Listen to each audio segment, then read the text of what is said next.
Hey guys, what's up? Welcome back to the garage. If you saw my last video, I was at the drag strip and I ran my best time ever. And like everybody that goes to the drag strip and races their car, they're never satisfied.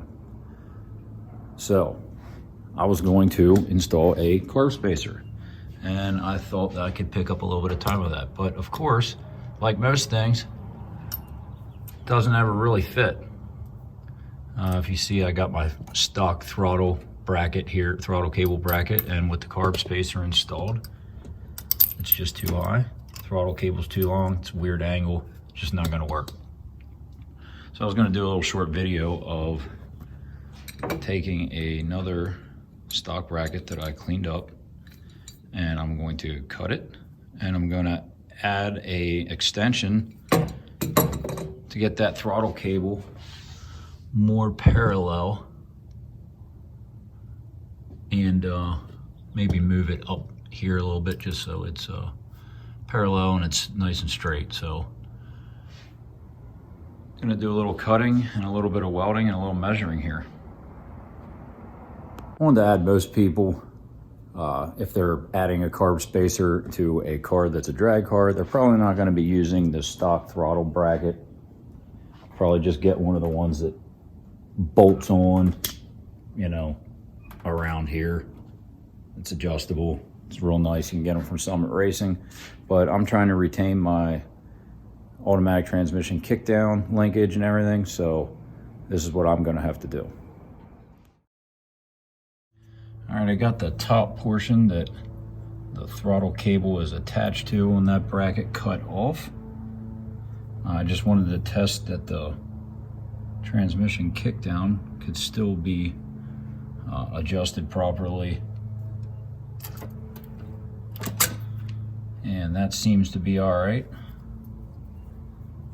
I made a little template out of cardboard because it was a lot easier to cut cardboard and measure, and then I'll use that to cut out a piece of steel to weld in between there.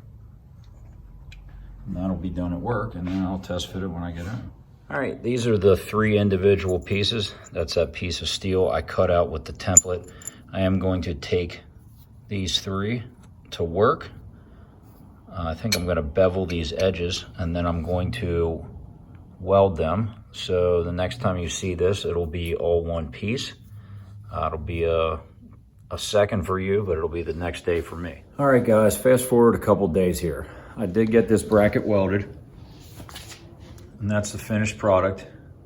As you can see, I ground this top one down, but I was having some issues with it cracking here. It's 3/16, so it's fairly thick, and I must not have been getting good heat penetration the first 2 times I tried to weld it. So I just kind of left it like that. And there's side by side with the one I took off. You can see it's quite a bit higher. And for the reason of that 1-inch spacer. And also, if you have a high-rise intake, it actually wouldn't be a bad idea to extend the factory bracket up a little bit, because honestly, even without the spacer, this thing was too low, and it put the cable, the throttle cable, at kind of a strange angle, and it seemed like it wasn't quite long enough. I didn't want to clamp down where it was supposed to right here. So all I got to do is install it, get the distributor back in, get it timed, and we'll see how it runs.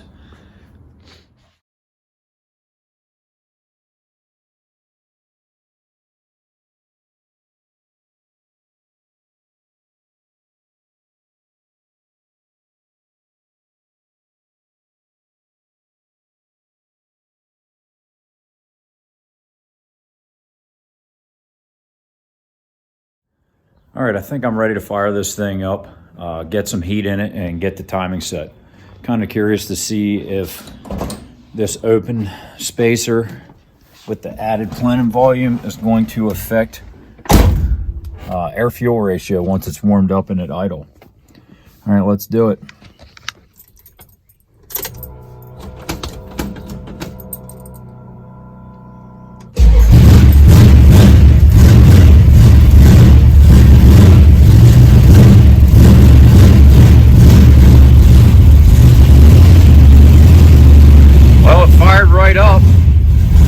always a good sign.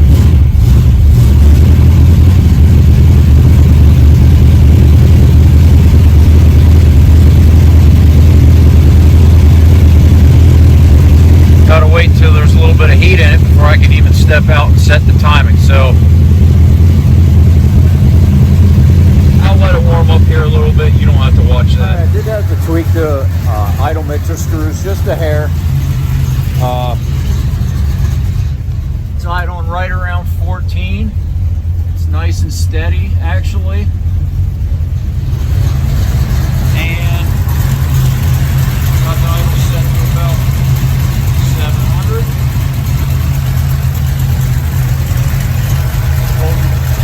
Pretty nice steady vacuum there, right around 7 inches. And it's got excellent throttle response. So all that'll win. So was all this work worth it? I don't know. I'm gonna find out here on Sunday. If any of you guys are curious to know if a 1-inch open carburetor spacer will pick up any power on a dual plane manifold on like a street strip setup, stay tuned to my channel.